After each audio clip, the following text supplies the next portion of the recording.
نبی پاک صلی اللہ علیہ وسلم پہاڑ پہ بیٹھ کے پڑھتے تھے رات کو، تو وہاں نا ابو سفیان بھی آ گئے سنتے سنتے، کیونکہ انہوں نے پابندی لگائی ہوئی تھی کہ کوئی بھی بندہ وہاں نہ جائے، سوشل بائیکاٹ معاذ اللہ کیا ہوا تھا، کوئی نہ ادھر جائے، تو سنتے سنتے ابو سفیان آ گئے۔ کہتے ہیں حضور قرآن پاک پڑھ رہے تھے تو مجھے لطف بڑا آیا سننے کا، تو وہاں ایک قریب جھاڑی تھی، تو ابو سفیان جھاڑی میں بیٹھ گئے۔ ساری رات نبی پاک نے قرآن پاک پڑھا اور ساری رات انہوں نے سنا۔ ہمیں اتنا ذائقہ بات سن کے بھی تو آنا چاہیے نا۔ کہتے ہیں اب مجھے نہیں پتا تھا کہ اخنس بن شریک بھی کہیں آیا ہوا ہے، اس نے بھی وہی بھی یہ دیکھنے آیا کہ کہیں کوئی وہاں آیا ہوا تو نہیں، وہ بھی کسی کونے میں جھاڑی میں بیٹھ گیا۔ حضور قرآن پاک کی تلاوت فرماتے رہے، وہ ساری رات سنتا رہا۔ ادھر سے کہیں ابو جال بھی آ گیا، پتھر دل تھا، پر میرے مصطفیٰ قرآن پڑھتے تھے تو کان اس کے بھی کھڑے ہو جایا کرتے تھے۔ ساری رات تلاوت سنتے رہے، تینوں پکے کافر جھاڑیوں میں بیٹھ کر تلاوت سنتے رہے۔ صبح جب جانے لگے تو ملاقات ہو گئی۔ تو کدھر آیا تھا؟ اس نے کہا پہلے تو بتا، تو کدھر آیا تھا؟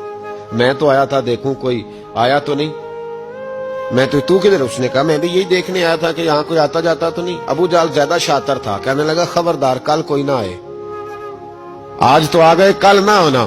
اللہ اکبر۔ لیکن جہاں دل لگا ہوتا ہے نا وہاں دل کھینچا چلا جاتا ہے، دل جہاں لگ جاتا ہے نا وہاں دل کھینچا چلا جاتا ہے۔ یہ دل کا بھی اپنا ایک معاملہ ہے نا۔ اب لگ گیا تھا قرآن پاک کی تلاوت سے۔ کہتے ہیں رات کو اپنی چارپائی پہ لیٹے، درد اگرچہ جان گزل ہے، میں کیا کروں میرا دل ہے، غمیش کا اگر نہ ہوتا تو غم روزگار ہوتا۔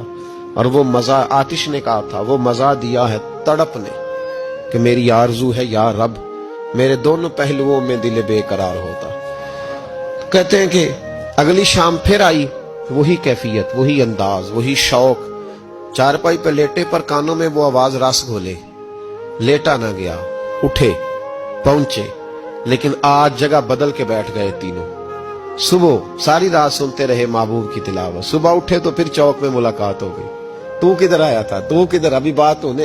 ابو جال ذرا زیادہ شاطر تھا، کہنے لگا میں تو تم دونوں کا خیال کرنے آیا تھا، کہیں تم دونوں تو نہیں آئے، یہ دیکھنے کے لیے آیا تھا۔ اللہ اکبر۔